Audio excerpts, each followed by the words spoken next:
Fondation Jean Jaurès. Penser pour agir. Chère Jacqueline, je suis très reconnaissant à la Fondation Jean Jaurès de m'avoir donné l'occasion de ce dialogue avec toi autour de ton dernier livre, qui vient prendre une place qui me paraît logique à la suite de ceux que depuis ta grande thèse sur la libre pensée, tu as consacré à divers aspects, à divers moments du républicanisme, de l'histoire du républicanisme français. On pourrait dire, il me semble, dans le sillage des travaux de ton maître, Maurice Agulon, et tu dédies à sa mémoire ce livre, en même temps qu'à celle de son ami et collègue bourguignon, qui nous était cher, et qui était un fidèle jaurésien aussi, Pierre Lévesque. Ton livre est intitulé « L'identité républicaine de la France ». Il a pour objet de rendre compte des origines et des emplois de cette expression, de montrer les liens qu'il attache à la double mémoire des Lumières et de la Révolution, et enfin d'analyser les tensions actuelles autour des deux premiers principes énoncés à l'article 1er de notre Constitution dans sa version actuelle, actuellement en vigueur, l'indivisibilité et la laïcité. Alors, la lecture de ton livre m'a fait repenser à l'hypothèse avancée par François Furet dans son dernier texte. L'article paru après sa mort, d'ailleurs, dans Le Débat, sous le titre « L'énigme française », quelques mois seulement après que Jean-Pierre Chevènement s'était inquiété de l'éventuel rachat des dernières nouvelles d'Alsace par le groupe allemand Bertelsmann et avait parlé à ce propos des menaces pour l'identité républicaine de la France, et c'est de cette citation que part dans ton livre l'introduction de cette notion. Furet écrivait ceci: « La France est entrée dans le marché mondial et dans la société de masse d'où viennent les problèmes qu'elle doit résoudre. Je soupçonne que la chanson républicaine dont on la caresse d'un peu partout accompagne le crépuscule de l'élection historique exceptionnelle dont elle a pu se prévaloir depuis les jours de l'Ancien Régime et de la Révolution. » C'était sa façon à lui de faire le constat que tu dresses, toi, en ces termes, page 55, l'aura mystique qui entourait traditionnellement le mot « république » s'était largement effacée. Alors, ce rapprochement pourrait faire penser à un autre sous-titre pour ton livre, Requiem pour la grande nation ou Histoire d'une nouvelle grande peur. Est-ce que ce serait trahir ta pensée ou est-ce que ce serait conforme à tes intentions ? Alors, avant de te répondre, je vais exprimer à mon tour ma reconnaissance envers la Fondation Jean Jaurès et Thierry Mirel, et surtout envers toi, qui a bien voulu accepter ce pensum d'une lecture suivie et attentive. Alors, pour ce que tu viens de dire, je commencerai par réagir sur l'apparition de l'expression « identité républicaine de la France » que je crois due vraiment à Jean-Pierre Chevènement. Je ne l'ai jamais rencontré avant qu'il ne l'emploie. C'est toujours difficile de dire la première occurrence d'un mot ou d'une expression. Il y a toujours des exemples antérieurs peuvent échapper avant qu'on ne les retrouve.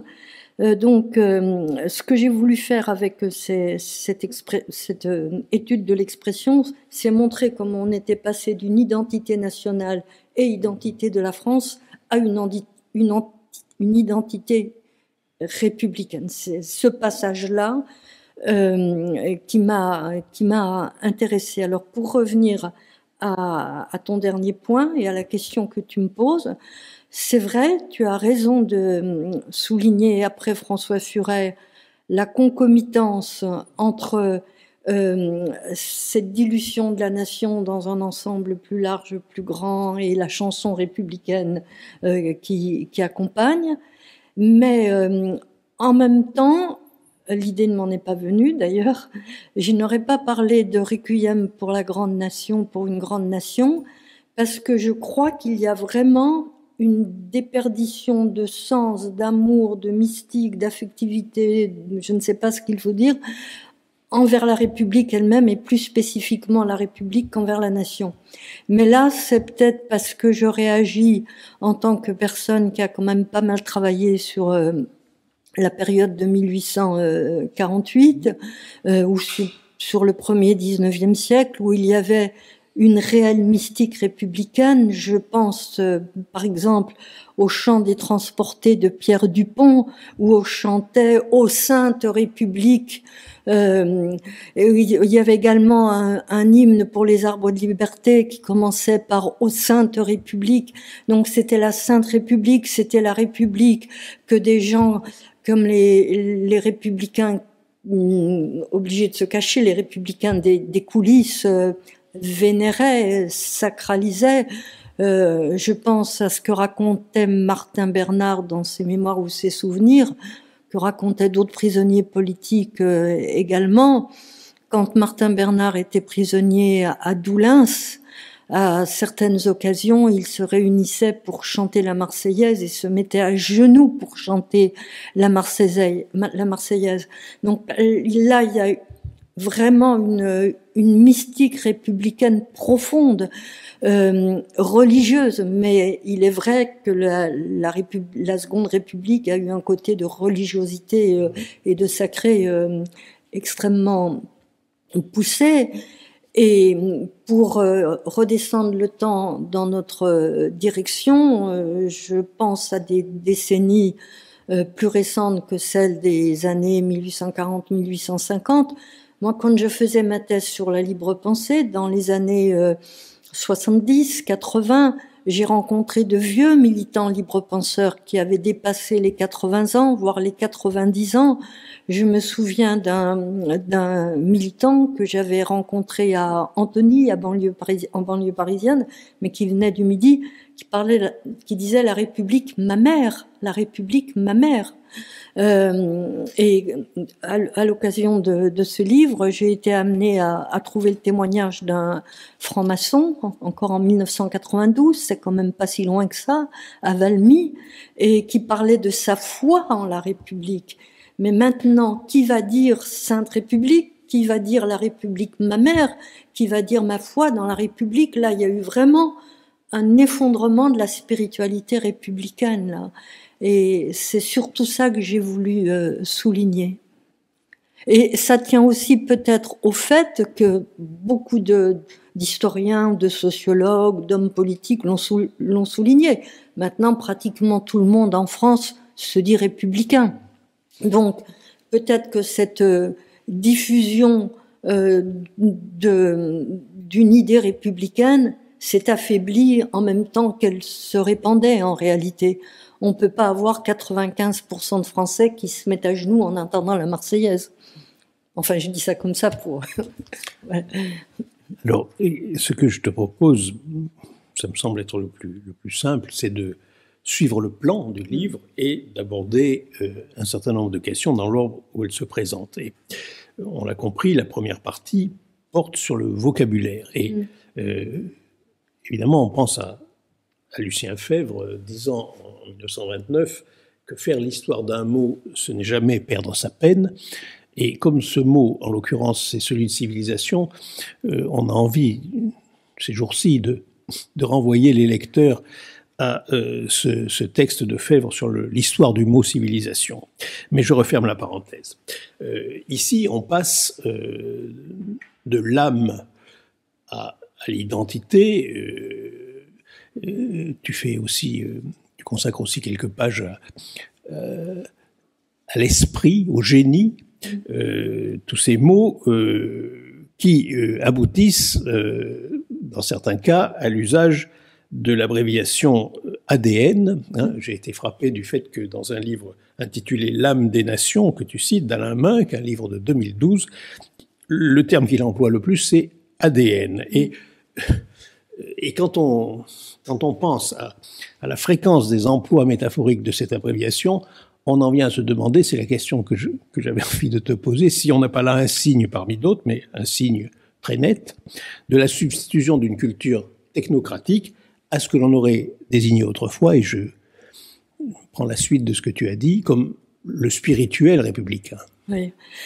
Alors, ce terme ADN, je dois dire qu'il m'a surprise effectivement, et notamment dans ce livre d'Alain Minc, puisque le passage du sigle employé dans le livre au mot employé dans le titre était quand même quelque chose d'assez étonnant. Alors, est-ce le signe, je répondrai en 2 points, est-ce le signe d'une culture technocratique ou d'une culture médicalisée ou marquée par tout ce qui tient à la génétique? Il y a de plus en plus de gens qui font des tests ADN pour retrouver leurs origines. On parle régulièrement de l'ADN de telle ou telle entreprise pour désigner sa culture, ses valeurs. On parle beaucoup d'ADN, et ça c'est peut-être pas indépendant de l'emploi du sigle. Dans tous les romans policiers, dans les enquêtes policières, on recherche les ADN sur les scènes de crime. Enfin, l'ADN qui renvoie, enfin le sigle ADN renvoie quand même à une expression extraordinairement acide, je ne me hasarderai même pas à essayer de le prononcer. Donc ça renvoie à une expression extrêmement compliquée que les gens auraient beaucoup de mal à expliquer si on leur demandait exactement ce que c'est que l'ADN en termes scientifiques, mais c'est devenu maintenant un sigle courant, un mot dont il semble qu'on ne peut pas se passer. ADN de l'entreprise, ADN de la France, ADN de la nation, ADN de la République. Bon, c'est un effet de mode aussi probablement.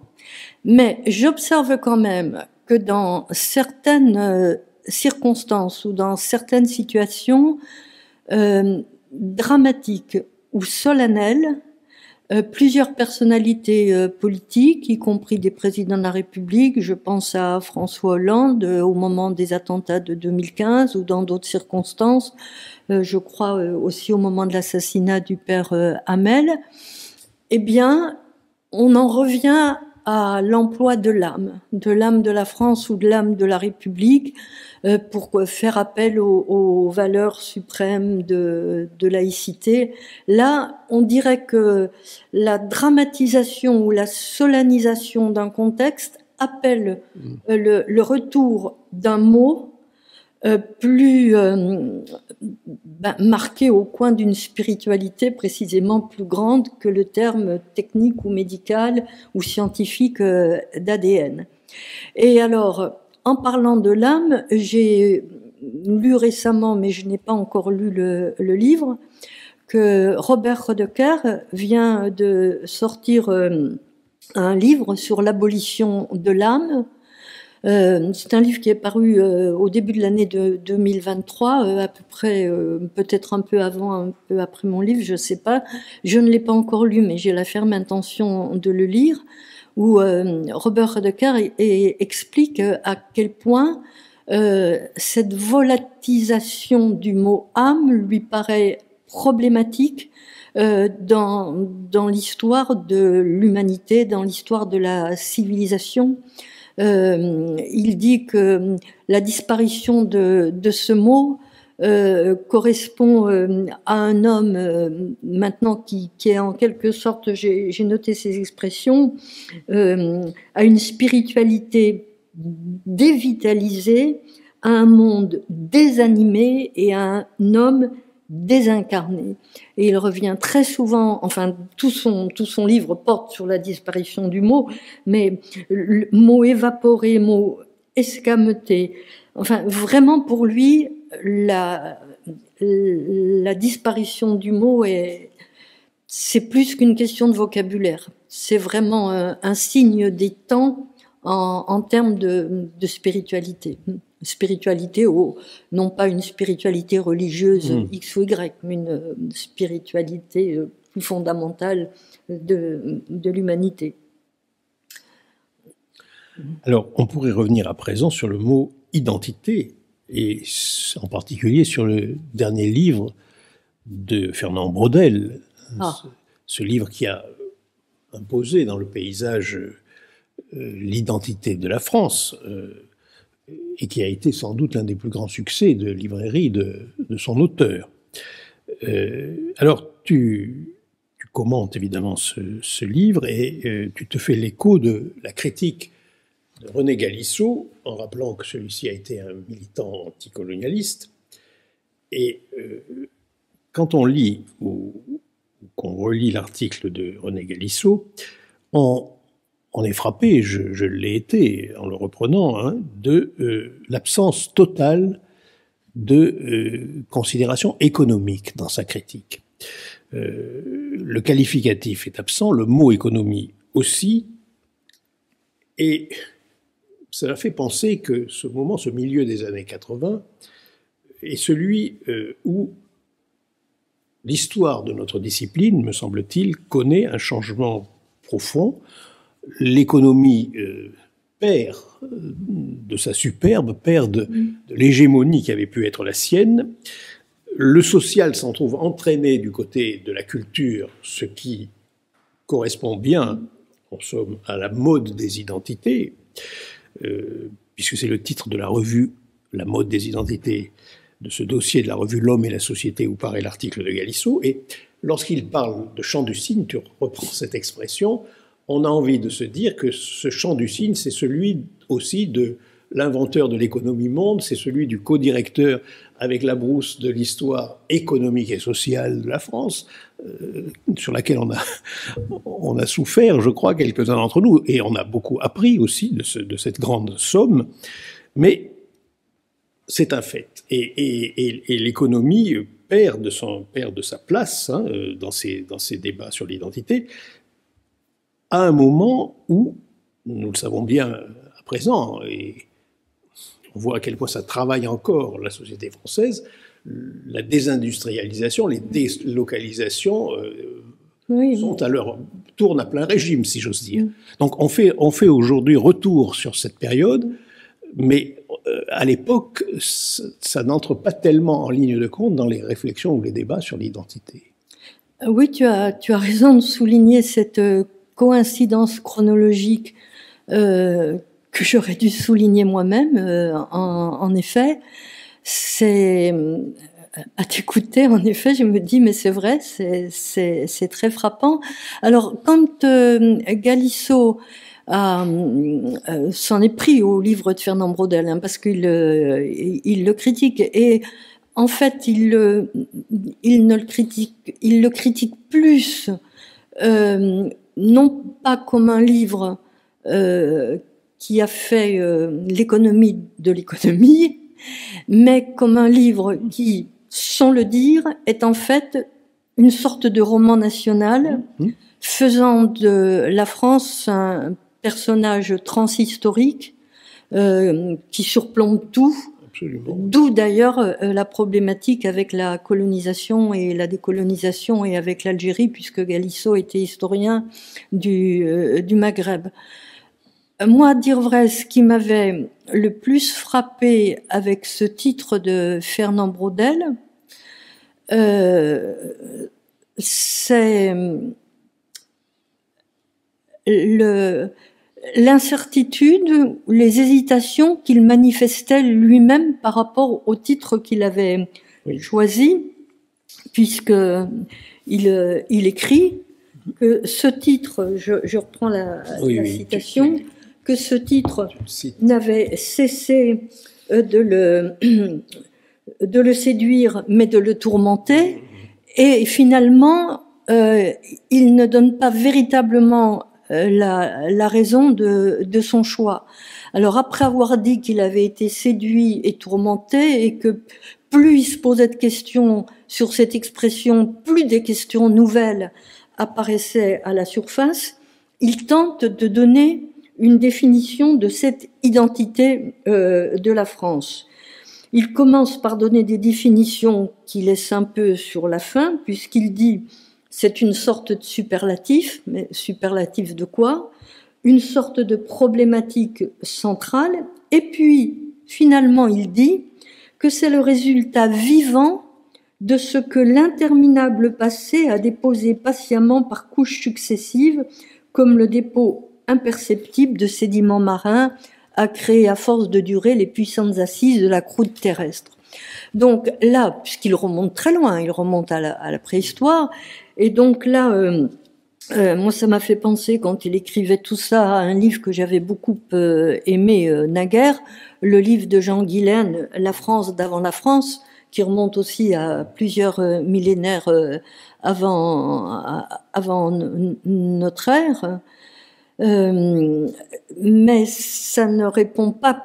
On a envie de demander, mais en quoi toutes les évolutions naturelles ou artificielles de paysages, etc., ont pu donner cette identité de la France au fil des millénaires? Je trouve que Fernand Braudel n'a pas véritablement répondu à sa question: pourquoi cette identité de la France?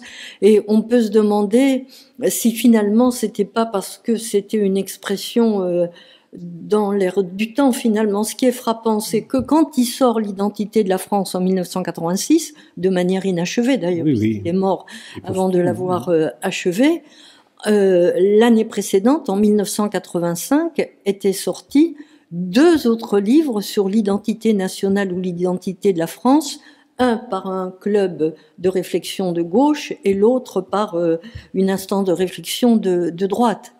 Et puis, un petit peu avant, donc une dizaine d'années avant, mais quand même, en 74-75, Lévi-Strauss faisait un séminaire sur l'identité et parlait de la mode prétentieuse de l'identité. Donc, il y avait depuis les années 70 et surtout depuis le début des années 80, et ne parlons pas de ce qui va se passer après dans les années 2000, une sorte de réflexion parfois consciente, parfois intuitive et inconsciente autour du mot identité qui occupait en fait tout l'espace mental en réalité. Alors un autre historien qui, parallèlement à René Galissot et à sa suite et à plusieurs reprises, est revenu sur les emplois de ce terme pour les critiquer, et c'est Gérard Noiriel, dont la thèse venait de paraître en 84 sur Longwy, et qui a replacé au centre de l'histoire sociale, dans ces années-là, la question de l'immigration, qui percutait politiquement aussi les débats ou les réflexions autour de l'identité. Quand on suit le cheminement de Gérard Noiriel, on voit que ces critiques sont allées en s'accentuant au fil des années, probablement du fait que la politisation de la notion s'accentuait elle aussi et se droitisait de plus en plus.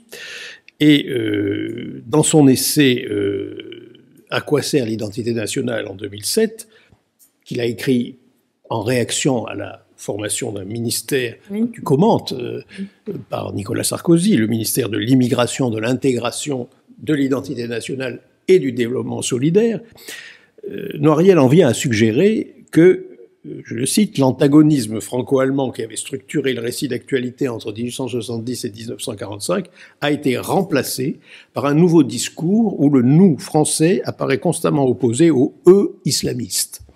Et genre, comme tu abordes aussi cette question par un autre biais, je voulais te demander ce que tu en penses. Est-ce que vraiment la germanophobie a été remplacée, qui avait effectivement longtemps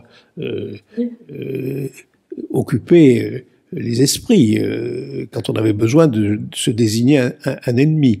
Est-ce que cette substitution te paraît recevable? Elle est partielle. Moi, je dirais que c'est un débat qui s'est partiellement substitué à celui de la germanophobie, parce que avant même que le thème de l'immigration apparaissent dans les débats autour de l'identité, ou identité de la France ou identité nationale, il y a eu aussi de manière très très nette, et dès la Libération, un anti-américanisme, défense de la France, de ses valeurs culturelles et démocratiques et idéologiques, etc., contre la culture, et culturelle surtout culturelle, que ce soit par le cinéma ou que ce soit par les modes de vie, un anti-américanisme assez profond. J'ai cité dans mon livre, je ne le connaissais pas avant d'ailleurs, ce monsieur Henri Gobard, qui faisait de la France une ZOA, c'est-à-dire une Z d'occupation américaine, et le sigle ZOA apparaît souvent dans ses écrits. Il parlait du capitalisme usaïque, et cet anti-américanisme et cette anti-américanisation de la France, que ce soit par les burgers, le Coca-Cola ou les jeans, on le trouve à un niveau politique important. Par exemple, avec le Parti socialiste, avec Jacques Lang, on le trouve dès le congrès du Parti socialiste de Metz en 1979. Dans le manifeste de Créteil de janvier 1981. Je rappelle aussi que en 1981, Jacques Lang a boudé le Festival du cinéma américain de Deauville, quand au congrès des ministres de la culture de l'ensemble des États en 1982, sans citer de manière explicite les États-Unis, il a vertement critiqué leur volonté de régner sur la culture mondiale, et tout le monde a compris que c'était les États-Unis qui étaient visés. Donc ça a été, je crois, le premier créneau d'attaque contre d'autres identités et de défense de l'identité de la France ou de l'identité nationale de la France, parce qu'il ne faut quand même pas oublier, ça je dois dire que ça a été un de mes grands étonnements, que l'expression identité nationale de la France, et ça je le dois à Vincent Marini, Dire la France, qui est un très beau livre, l'expression est quand même née dans les milieux socialistes, on a du mal à s'en persuader maintenant, ou à se dire, ah oui, c'est venu de là, c'est quand même très étonnant. Et le deuxième critère culturel et de défense de l'identité de la France, c'est contre... Alors, est-ce qu'il faut dire contre l'Union européenne, contre l'Europe? Il y a eu un refus quand même de l'Union européenne qui a été quand même... Ça, je te propose qu'on y revienne un peu plus loin, parce que ça occupe une place importante dans la suite de ta démonstration. Et j'ai été amenée à... Je ne sais plus si je le cite dans mon livre ou si je l'avais repéré dans toutes les notes que j'avais prises. En 1998, il y a eu un sondage. 48% des Français estimaient que l'Europe menaçait l'identité nationale. Donc je dirais là-dedans que l'immigration apparaît plutôt comme le troisième facteur ou le troisième critère. J'ai l'impression que ce qui a trait à l'Amérique et à l'Europe a été, du moins au début, je dirais pas ça pour... l'époque de la création du ministère de l'immigration, ni le fameux débat autour de l'identité nationale de la France lancé en 2009, mais antérieurement, Amérique et Europe, c'est beaucoup plus fort.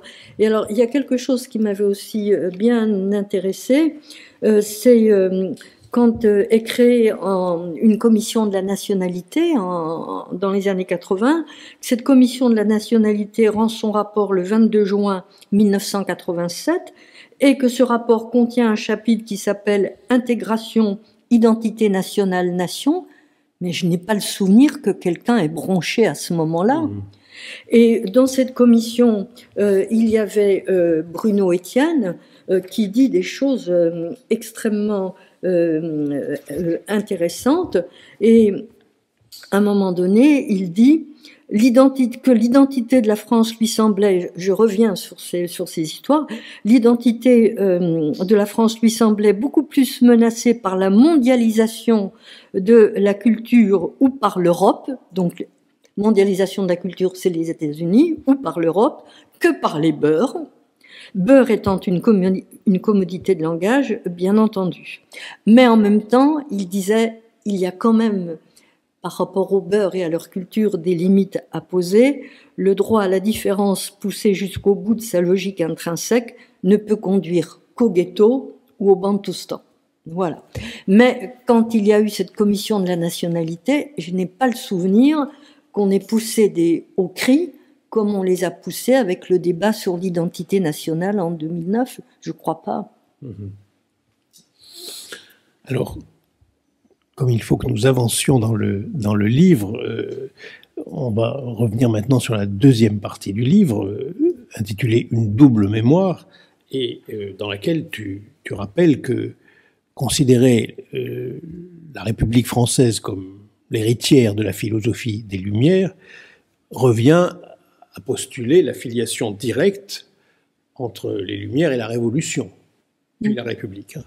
Notre République serait la petite fille des Lumières et la fille de la Révolution. Mais tu cites Roger Chartier qui a un peu compliqué la question en suggérant qu'on pourrait inverser le lien entre Lumière et Révolution et considérer que c'est la Révolution qui a, d'une certaine manière, inventé les Lumières.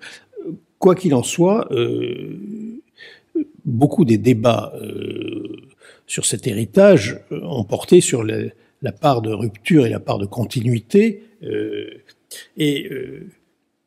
sans compter aussi la chronologie. Quand la Révolution se termine-t-elle, alors tu rappelles qu'il y avait au fond un accord entre une convergence là-dessus entre François Furet et Maurice Agulon pour admettre que c'était lorsque la Troisième République s'installe au tournant des années 79-80, que, comme l'écrit François Furet, la Révolution entre au port, ce qui n'empêche pas que, par la suite encore, il y a ceux qui considèrent comme Clémenceau la Révolution comme un bloc et qui ne veulent rien en détacher, et ceux qui considèrent qu'il y a la bonne part et la mauvaise part de la Révolution. Et dans cette partie-là, qui est authentiquement républicaine, j'ai repensé à Péguy qui fait du régicide de l'exécution de Louis XVI en 93 non pas la preuve que le monde moderne, comme il dit, c'est-à-dire la Révolution française, avait besoin de sacrifier l'incarnation suprême de l'ancien monde, de l'ancien régime, mais que c'était plutôt, dans son esprit, une façon de se débarrasser de ce qui avait ouvert la voie à l'avènement de ce nouveau monde une fois qu'il était installé au pouvoir. C'est une vision qui dérange, évidemment, qui heurte un peu la vision républicaine des choses, et pourtant, on ne peut pas suspecter Péguy de n'être pas un républicain sincère et même fervent. Donc, on voit bien que dès le début du XXe siècle, et c'est d'ailleurs à peu près à peu d'années d'intervalle que le débat sur le bloc a lieu, et ce texte, resté d'ailleurs inédit de Péguy, publié seulement après sa mort, mais qu'il y a toute cette réflexion sur l'héritage républicain de la Première République. Qu'est-ce que tu en penses à la lumière de tes recherches sur cette généalogie? Et Première République qui elle-même suivait une monarchie constitutionnelle, voilà, révolutionnaire précisément, mais née de la Révolution, je veux dire. Mais ce que je voudrais expliquer, tout d'abord, pourquoi j'ai fait une deuxième partie consacrée à la mémoire, à une double mémoire. C'est parce que dans l'étude sur l'emploi de l'expression identité républicaine de la France, j'ai repéré les gens qui parlaient après Chevènement parlaient de l'expression républicaine de la France, d'où ils viennent, généralement de gauche, bien qu'on voit quelques exemples à droite, c'est quand même globalement à gauche. Et ces gens qui parlent de l'expression républicaine de la France la rattachent précisément à des moments de notre histoire. Et les attaches les plus fréquentes arrivant sous leur plume ou dans leurs paroles, c'était précisément les Lumières et la Révolution. Mais on voit aussi apparaître assez régulièrement 1848, l'affaire Dreyfus, la Résistance, mais vraiment les deux morceaux mémoriels de résistance, si je puis dire, c'est les Lumières et la Révolution. Et là, je me suis dit, il y a quelque chose à creuser, cette identité républicaine de la France. Pour les gens qui emploient l'expression, elle a vraiment une assise mémorielle qui est importante et qu'il faut étudier. Alors, pour revenir, alors les Lumières et la Révolution, le lien entre les deux et l'inversion pratiquée par Roger Chartier, disant que finalement c'est la Révolution qui invente les Lumières et non pas l'inverse. Quand on y réfléchit bien, je pense qu'il a raison. Bon, j'ai repris quelques exemples, quelques écrits un article de Michel Vauvel sur la gauche et les Lumières. Le livre récent d'Antoine Lilti, Les Lumières, une révolution de la pensée, c'est un livre qui est paru en 2022. Et Michel Vauvel insiste bien sur le fait que les Lumières ne sont pas révolutionnaires, mais réformistes. Et Antoine Lilti écrit « Les Lumières sont plutôt modérées, comptant sur les autorités monarchiques pour faire reculer les préjugés et la superstition. » Et c'est une fois que ce recul des préjugés, de la superstition et toute la révolution politique a été acceptée, adoptée, mise en place, que finalement la révolution se retourne elle-même vers les Lumières et leur fait dire ou leur faire porter des valeurs qui en fait n'étaient pas les leurs. C'est intéressant comme processus. Alors pour en revenir à la question sur la figure de Louis XVI et sur l'importance de l'exécution du 21 janvier, moi j'ai quand même l'impression, je me trompe peut-être, mais j'ai quand même l'impression que, je réponds pas précisément là à ta question sur Péguy, j'ai quand même l'impression que ce qui a beaucoup plus compté pour fonder l'identité républicaine de la France dans cette fin de l'année 92 et début de l'année 93, c'est beaucoup plus Valmy, alors que c'est une bataille dont c'est très bien que c'est assez quelconque finalement, c'est une bataille symboliquement fondamentale, mais qui sur le terrain ne représentait finalement pas grand-chose. C'est pas Austerlitz, quoi, c'est ce que je veux dire. Et Valmy et les jours qui ont suivi Valmy ça a été quelque chose d'absolument fondamental pour cette fondation républicaine de la France et donc pour l'identité républicaine de la France. Et si on devait parler de mort, plutôt que de prendre le corps de Louis XVI, si je puis dire, je prendrais celui par exemple, de Lepelletier de Saint-Fargeau ou de Marat. Il me semble que les morts de ceux que la Révolution a considérés comme ses martyrs a beaucoup plus joué pour fonder une identité républicaine que la mort de Louis XVI. Mais la mort de Louis XVI en même temps, c'est vrai que c'est un acte symbolique définitif. La monarchie n'existe plus. Et c'est pas seulement en tant qu'institution qu'elle a disparu, elle a disparu dans la dernière incarnation, ce qu'on croyait être sa dernière incarnation. Alors, est-ce qu'il faut considérer que c'est la dernière figure d'un monde finissant ou la première figure d'un monde nouveau? Je dirais un peu des deux, mon capitaine.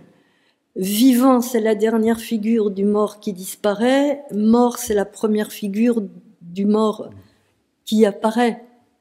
Je dirais les choses comme ça, mais... Oui, et ce serait d'ailleurs une façon de suggérer que c'était probablement l'une des contradictions dans lesquelles se débattait Péguy lui-même. Oui.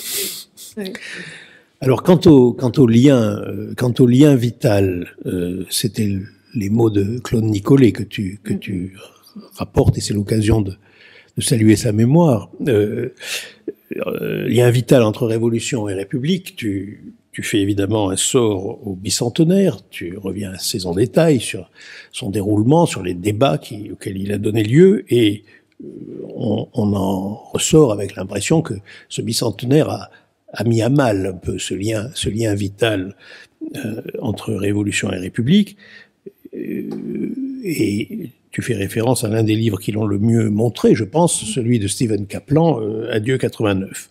Mais par souci peut-être d'éviter la polémique ou les formes un peu plus dérisoires que peut prendre ce retour en force de la contre-révolution, tu ne prend pas position sur la présentation médiatique de la Révolution actuellement.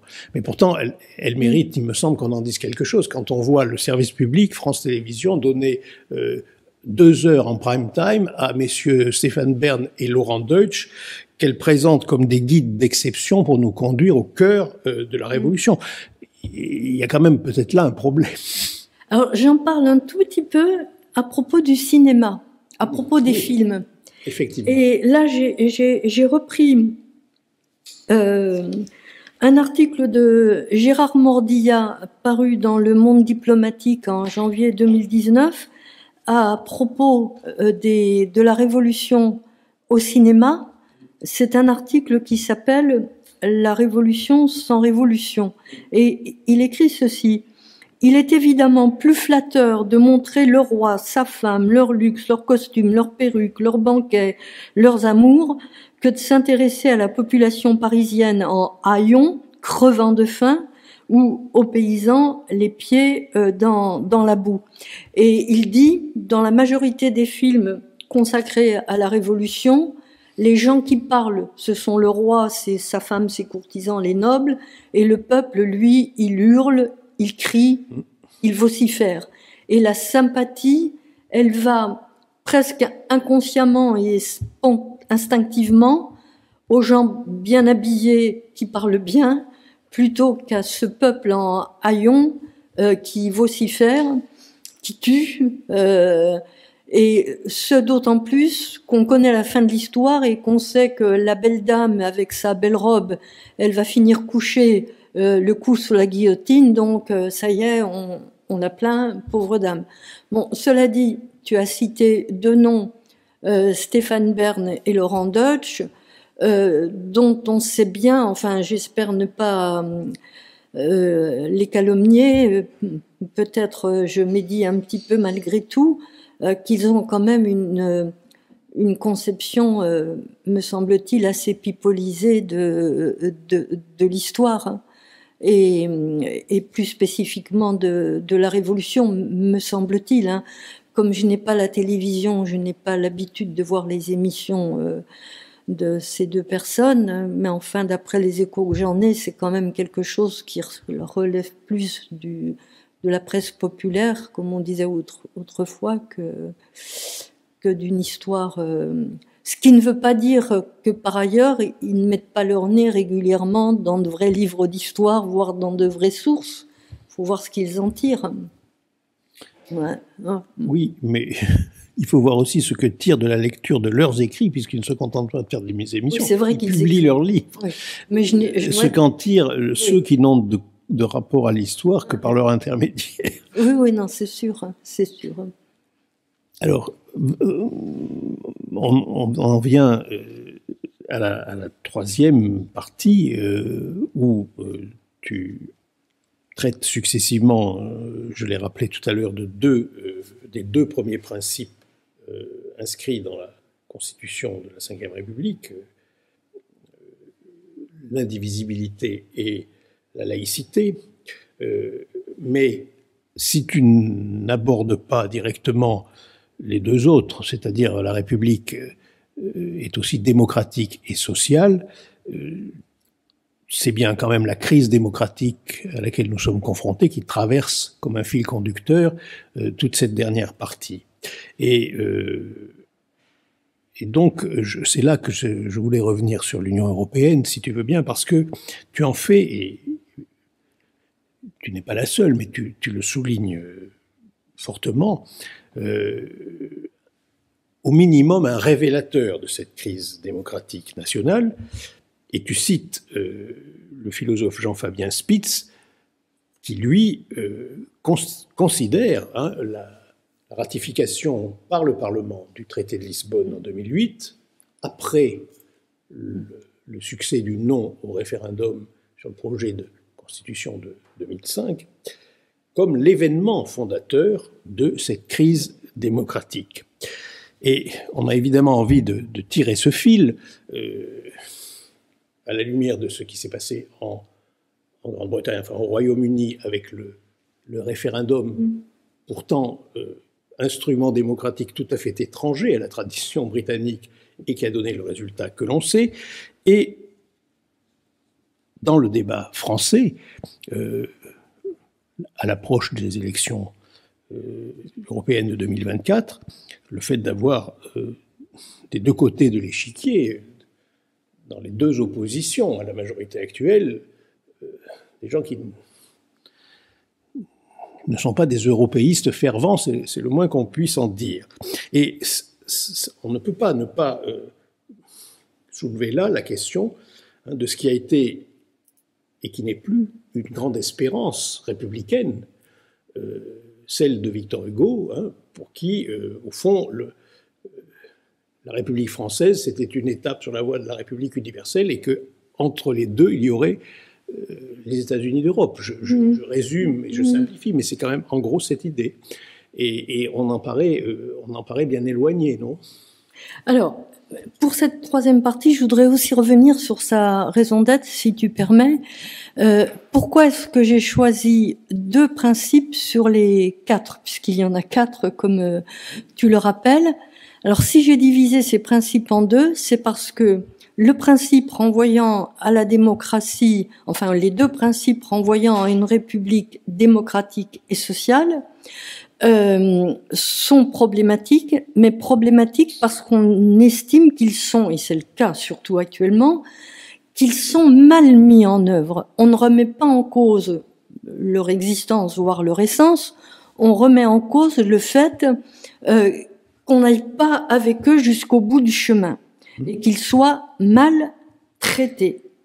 Tandis que avec l'indivisibilité et la laïcité, j'ai eu à la fois le sentiment et la conviction que ce qui est critiqué par rapport à eux, c'est pas une mise en œuvre incomplète ou mal faite, mais quand dans une certaine partie de la population, c'est leur existence même qui est mauvaise, qui est nuisible.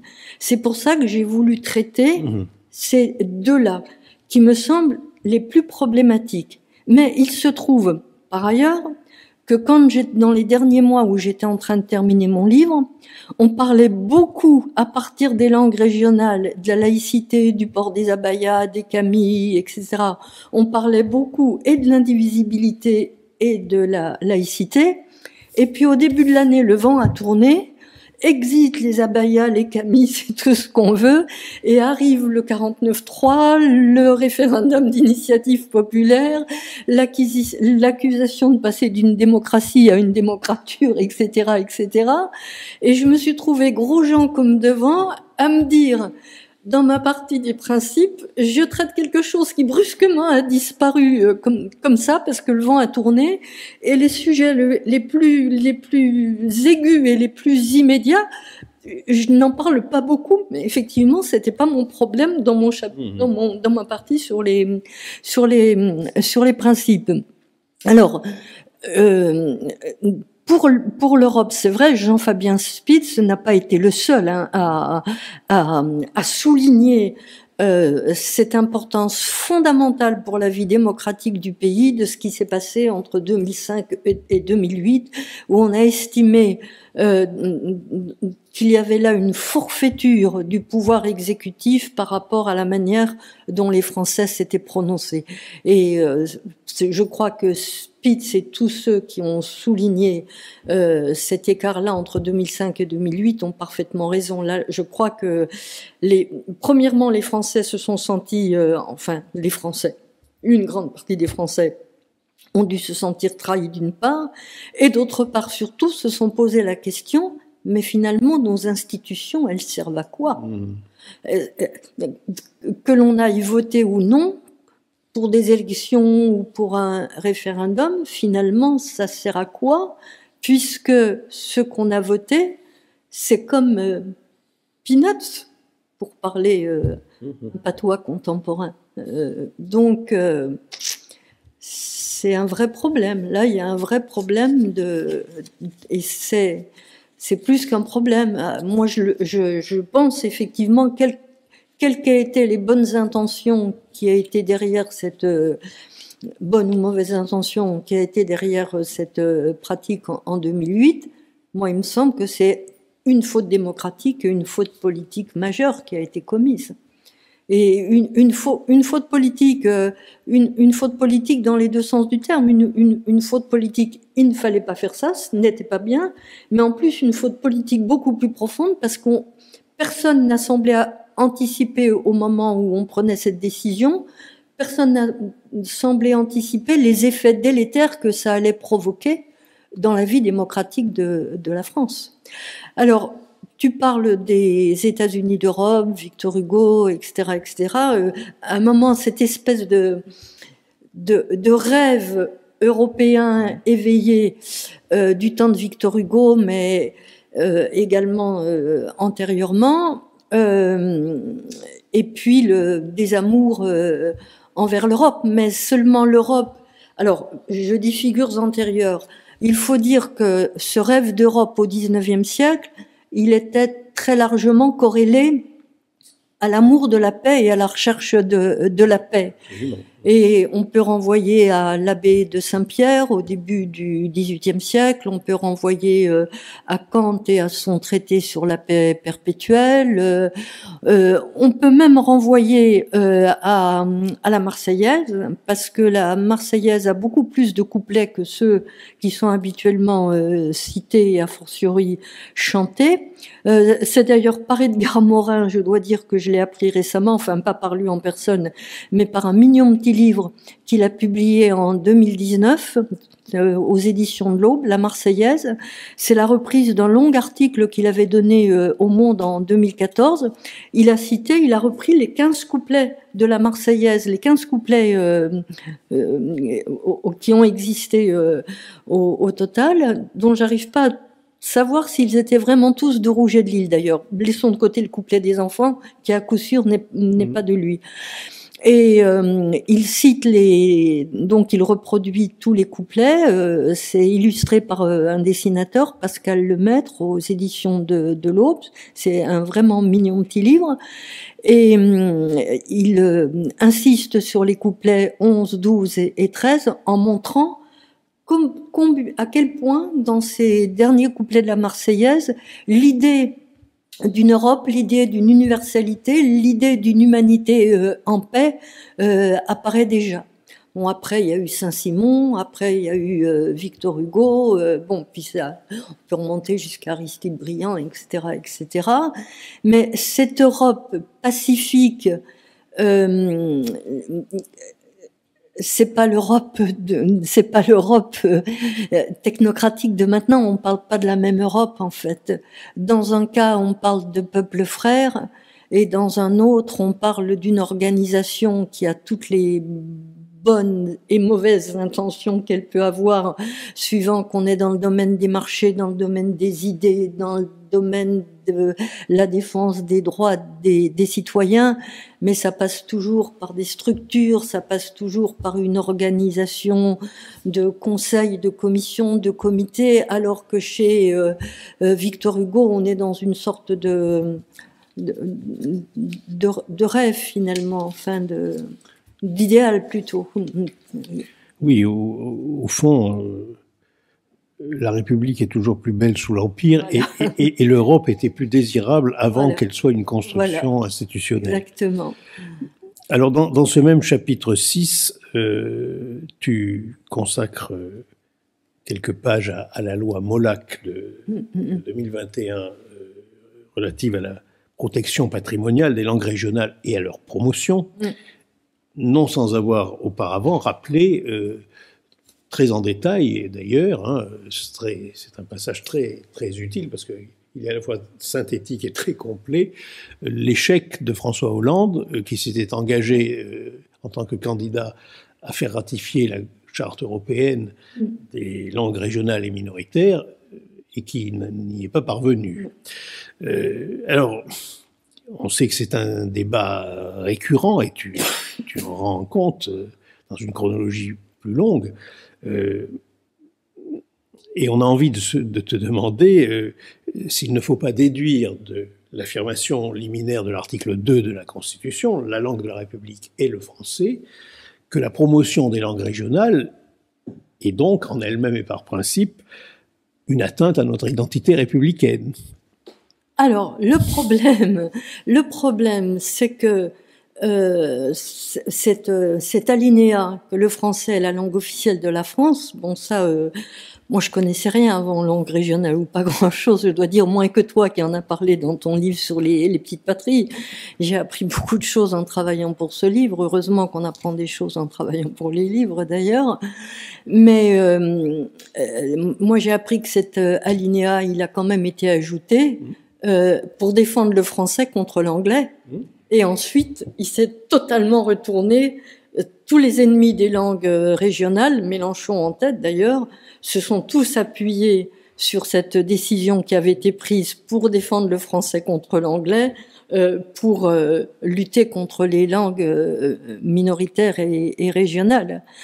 Alors, est-ce qu'il faut dire que parler une langue, ça ferait bondir Jaurès, hein, Jaurès. Absolument, mais pas que lui, mais lui en particulier. Pas que lui, mais lui entre autres, lui qui notamment préconisait d'ailleurs dans le midi de la France, enfin dans toute la zone occitane, préconisait si nécessaire l'emploi de l'occitan pour faire comprendre aux enfants comment se construisait une phrase et comment, en s'appuyant sur une syntaxe occitane qu'ils connaissaient, même s'ils ne savaient pas qu'ils la connaissaient, on pouvait leur apprendre à construire une syntaxe française. Ça, c'est quand même très intéressant. Bon, donc, est-ce que vraiment parler une langue régionale ou minoritaire, c'est anti-révolutionnaire, anti-républicain?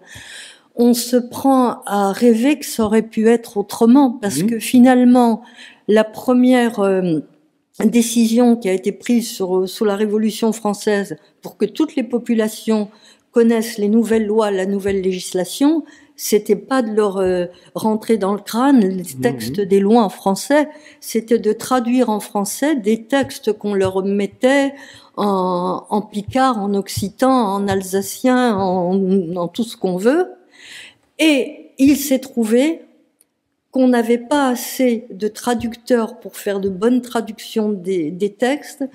Il s'est trouvé qu'on a manqué d'instituteurs pour apprendre aux élèves dans les deux langues, et il s'est trouvé que par ailleurs ces langues minoritaires et régionales, elles avaient des ennemis jurés, que ce soit Lantenasse, Barrère, et sans oublier l'abbé Grégoire, que j'aime bien, mais dont je me dis quand même c'est pas son plus beau titre de gloire que d'avoir écrit ce qu'il a écrit sur les patois, comme il disait. Donc moi, je ne dirais pas dans mon fort intime et mon fort intérieur que parler une langue minoritaire, c'est anti-républicain, si par ailleurs on connaît bien le français et qu'on sait bien le manier et qu'on sait jongler entre les deux langues. Mais ce qui m'a le plus étonné, je dois dire, dans ce travail, c'est le nombre de séances consacrées à l'Assemblée nationale et au Sénat sur cette question des langues minoritaires. Et c'est quand même sur le destin inégal réservé à l'une et à l'autre.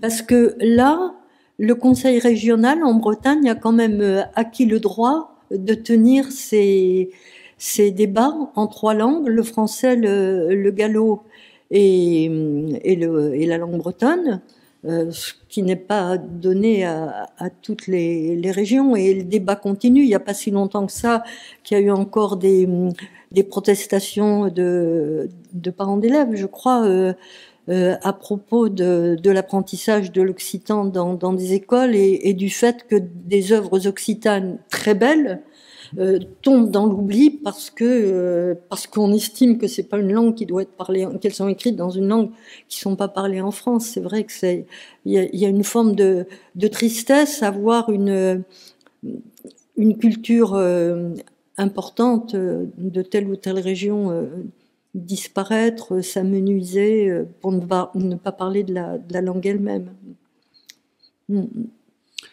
Alors, on va en arriver au dernier chapitre, le chapitre 7, la laïcité, cœur battant de la République, où tu reprends une expression qui est dans un compte-rendu de réunion interministérielle de 2015, et tu termines sur un sous-titre de la dernière section de ce chapitre, la laïcité un mouvement d'extrogir avec un point d'interrogation. Et évidemment, ce sous-titre ne pouvait pas ne pas faire penser à Albert Thibaudet. Je ne sais pas si tu l'as fait délibérément, mais Thibaudet, dans un livre classique, les idées politiques de la France de 1932, parlait, lui, d'un mouvement sinistrogir, c'est-à-dire étymologiquement un mouvement toujours vers la gauche, qui caractérisait, selon lui, l'évolution politique de la France contemporaine. Et j'y suis retourné pour retrouver cette phrase. La fonction même de l'école laïque consiste à maintenir ce sinistrisme immanent. Alors, la question qu'on a envie de te poser, c'est comment expliquer ce retournement, parce que, en effet, la question que tu poses est bien dans nos esprits. On voit bien d'où viennent les défenseurs les plus fermes, en apparence, d'une certaine idée de la laïcité, et comment expliquer qu'à gauche, de ciment qu'elle était autrefois, la laïcité soit devenue plutôt, semble-t-il, un dissolvant ou un irritant, comme on dit, qu'un ciment. Alors, pour répondre à ta question sur d'extrogir, pour rendre à César ce qui doit être rendu à César, je dois dire que j'ai retrouvé cette expression dans un article ou un livre, je ne sais plus, de Philippe Portier. Que je dois citer, enfin j'espère que je l'ai bien cité pour lui rendre justice, c'est chez lui que j'ai repris cette expression. Et tu as répondu toi-même à la question, on voit bien maintenant chez qui et pourquoi la laïcité est passée à droite, ou à l'extrême droite a fortiori, bien que, paraît-il, il n'y ait plus d'extrême droite en France maintenant, chez des gens qui n'auraient jamais défendu la laïcité avant, et comment elle est devenue un irritant ou un dissolvant à gauche. Mais alors là, on se dirige vers le terrain extrêmement glissant de ce qui tient à l'islam, à l'islamophobie, à l'islamo-gauchisme, etc., etc. J'ai essayé de ne pas trop m'engager sur ce terrain glissant, bien que ce soit absolument essentiel, mais il paraît bien évident que si la droite et l'extrême droite défendent la laïcité, c'est par peur, haine, méfiance, inquiétude, je ne sais pas quel chapelet de mots il faut énumérer concernant l'islam. Il n'y a qu'à se rappeler tous les débats, par exemple, autour des prières de rue, comme si, à un moment donné, tous les Français musulmans ou tous les musulmans français se prosternaient dans la rue, alors que ça ne concernait que quelques rues, dans quelques quartiers, dans quelques villes. Les réactions autour de cette abominable invention de la soupe au cochon ou des choses de genre. Puis alors du côté de la gauche, il y a bien ce qu'on appelle, à juste ou à mauvais titre, l'islamo-gauchiste, c'est-à-dire l'idée qu'à un moment donné, le prolétariat traditionnel a été remplacé par les immigrés de religion musulmane. Substitution, alors là on ne parle pas de grand remplacement bien évidemment, on parle d'une substitution d'un prolétariat à un autre parce que le profil de la classe ouvrière avait changé. Et c'est comme ça que finalement il y a eu ce croisement d'affinité avec la laïcité pour l'essentiel. Mais j'ai évité, je ne sais même plus si j'ai employé ces mots, j'évite toujours les polémiques quand j'écris, en fait. Je suis pas une historienne polémiste, et c'est pas par refus de m'engager, mais c'est pour essayer de produire quelque chose qui soit aussi rigoureux et scientifique que possible, mais non pas par refus de dire ce que je pense. Et puis je pense aussi que ce que je pense en tant que personne n'a pas d'intérêt. Ce qui a de l'intérêt, c'est ce que je peux montrer en tant qu'historienne. C'est pourquoi j'essaye toujours de produire l'éventail de ce qui se dit, de ce qui se pense, de ce qui se fait, en me disant voilà, il y a ça, il y a ça, il y a ça, il y a ça, et le lecteur y reconnaîtra les siens, si je puis dire. Oui, c'est une leçon de méthode que tu donnes et qui est bien dans la continuité des leçons que nous avons reçues de notre maître, hein, qui faisait bien cette distinction en effet entre la rigueur du travail de l'historien et ses éventuels engagements civiques. Alors au terme de cette lecture et de notre entretien, comme je suis parti de François Furet, j'avais envie de revenir à lui pour détourner le titre d'un de ses livres les plus connus, Le passé d'une illusion, parce que dans ta conclusion, tu présentes l'identité républicaine de la France comme une utopie. En tout cas, tu te demandes si ce n'est pas avant tout une belle utopie, écris-tu, destinée à rester une utopie.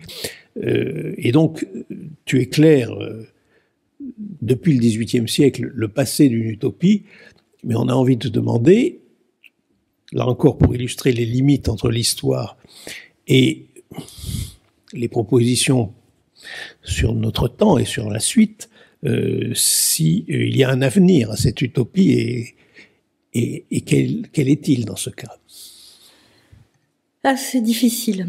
C'est vrai que j'ai cité à cette occasion la phrase que j'aime bien, que la République était belle sous l'Empire. Dollard, je trouve que c'est une belle leçon c'est un propos qui incite beaucoup à réfléchir quand même, que la République était belle sous l'Empire.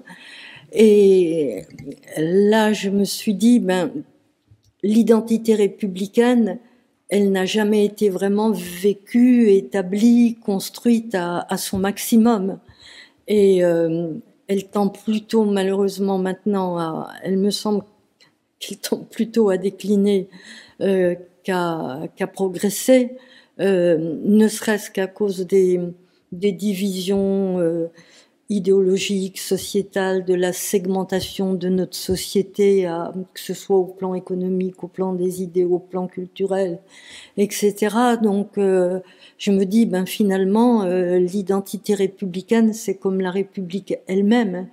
Elle est belle dans nos rêves, elle est belle dans nos songes, mais est-ce qu'il y a un moment donné où on pourra avoir une identité républicaine où les termes liberté, égalité, fraternité seront vraiment vécus, où tout ce qui relève de la démocratie et du caractère social pourra être construit, où on ne se battra pas comme on se bat autour de la laïcité, autour de l'indivisibilité ou de la divisibilité de la République. Donc, si j'ai terminé là-dessus, c'est pour ne pas terminer sur une note désespérée, parce que ça aurait été trop désespérant, si je puis dire. Donc, je me suis dit, oh là, au secours! Oh là, au secours, que la République était belle sous l'Empire!